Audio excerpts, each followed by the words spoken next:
him, Trent. That's a good one.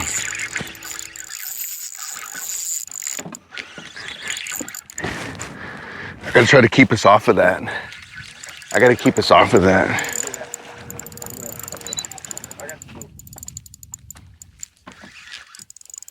Okay.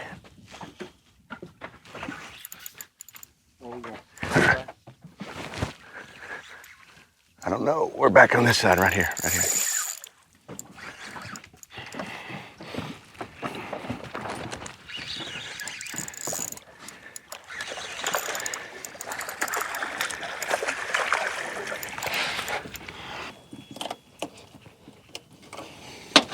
Get there, friends.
Just looking for a place to find some trout and some redfish.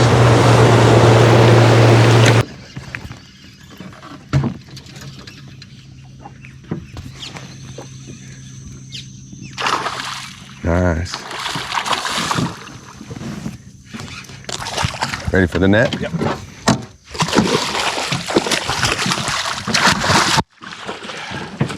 Good job. One, Chad. Good job, man.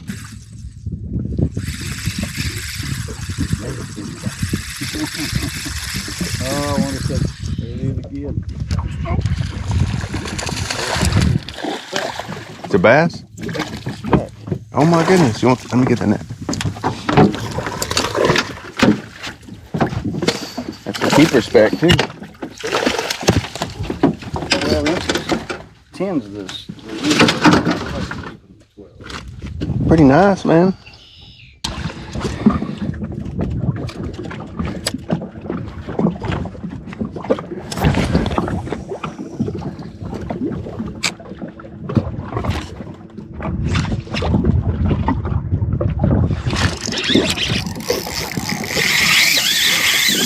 There's a red, buddy. Oh my goodness.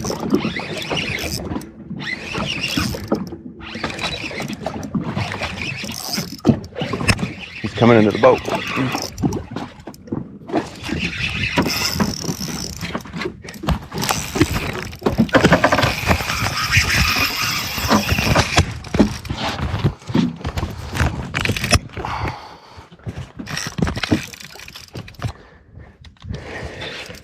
That's a big one too.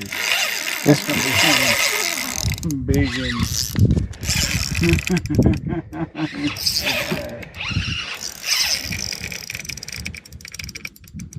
That's a hoss right there. Yeah, it's a hog. That's a big one.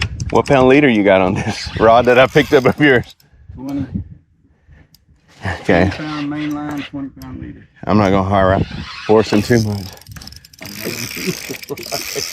He ain't done. In his own bottom trolling.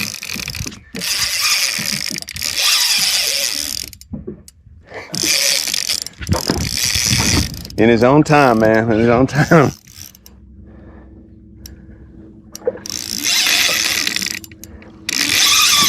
Yeah, you're gonna have to let the 12 motor die. Just let it go. Yeah, 'cause I think it's better if we just drift. All right.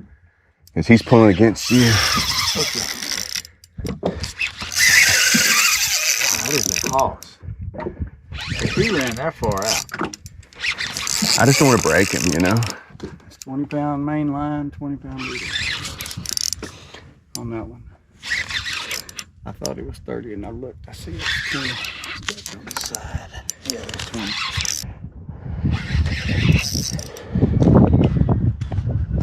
What a fish.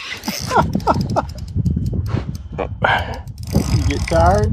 No, I just want to get him up without losing him, you know? Yeah. I don't know if my net's big enough.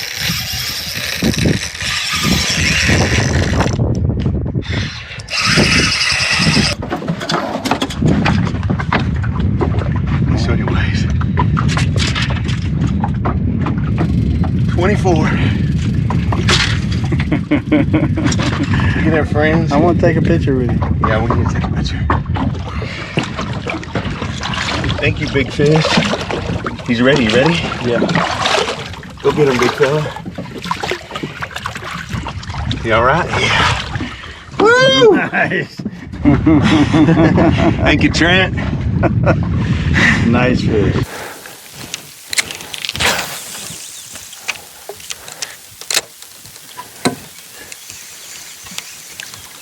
Did you get these?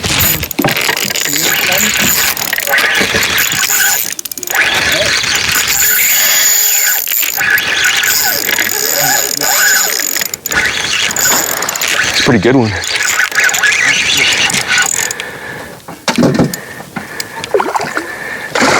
Whoa, that's a monster. Well, I don't know about a monster, but for around here, it's pretty decent.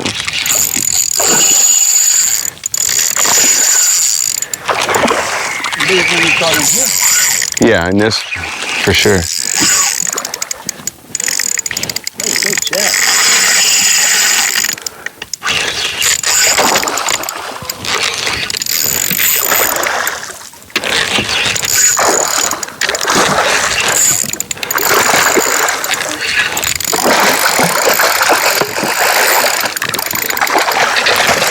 Thank you.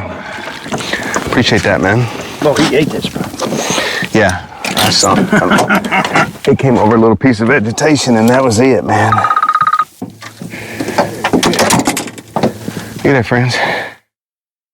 Hey, today in the Truth segment, I want to talk to you about an encounter that Jesus had with a woman at the well from Samaria. And it's in John 4 if you want to go read it. But this woman encounters Jesus, and he basically tells her sin. And she's amazed that he knew her sin. He knows your sin and my sin. But she says, I know of the Messiah, of the Christ, and he says, I am he. And so she left her water pot, and she went in to tell the men that she had encountered Jesus. And after she left, the disciples came to Jesus and they say, Rabbi, eat. Like, you need to eat. You haven't eaten. And they say, Rabbi, eat. And Jesus makes this statement. He says, I have food which you do not know about. He says, my food is to do the will of him who sent me and to accomplish his work. So they're telling Jesus, you need to eat. And he says, I have food which you don't know about. And they were confused. Like, nobody brought him any food. They knew that. But he said, my food is to do the will of him who sent me and to accomplish his work. You know, there's an old saying, give a man a fish, you feed him for a day. Teach a man to fish, and you feed him for a lifetime. But I think what Jesus is saying there, and if you've ever been fishing, you can relate to this. You give a man a fish, you feed him for a day, or teach a man to fish, and he forgets about eating. There are times where I get out on the water, and I'll fish for hours and hours and not even eat. And I think that's the same sort of principle that Jesus is talking about in the work that he came here to do. He came to seek and to save that which was lost. And the fact is that we're all called to be fishers of men. Jesus said, follow me and I'll make you a fisher of men. Jesus was concerned with this woman at the well's soul. And so I want to ask you, if you're a follower of Jesus, whose soul are you concerned about? Whose soul are you willing to skip a meal for? And Jesus didn't not eat. It was just simply his priority was to seek and to save that which was lost. And we're called to be a fisher of men. You know, it reminds me of an instance one time where I went in to eat lunch at a restaurant, and there was a woman eating, and I felt compelled to talk to this woman, and I felt really compelled that I should pray for her. And so I went up to her and I said, "Can I pray for you?" And she closed up her food and she says, "It's my son." She says he's been addicted to heroin, and he's been to rehab 4 times. I said, "There is hope for your son. He came to set the captives free." And so we prayed for her son, and a few moments later, I just asked her, I said, "What about you and Jesus? Do you have a relationship with Jesus?" She said, "I go to church." I knew immediately she didn't have a genuine relationship with Jesus. Church doesn't make you a Christian. It doesn't make you a follower of Jesus. And so I simply shared the good news of Jesus with her. I shared the gospel with her.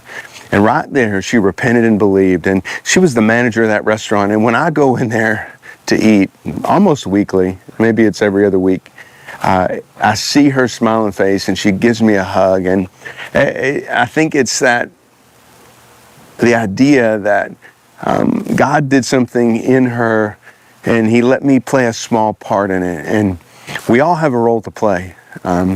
Jesus, after he said, "I have food which you do not know about," he said, "Do you not say there are 4 months until the harvest? Lift up your eyes and look, the fields are wide unto the harvest."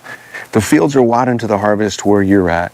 And so I would just ask you once again to consider, who is someone that you could share the good news and the hope of Jesus with? Hey, I appreciate you watching. If you're not a follower of Jesus and you're looking for hope, there's a video, a link down in the show notes. You can find hope in Christ. Hope has a name, and it's Jesus. Once again, I do appreciate you watching. If you would, hit the subscribe button, maybe the like button if you like it, and then share with someone else.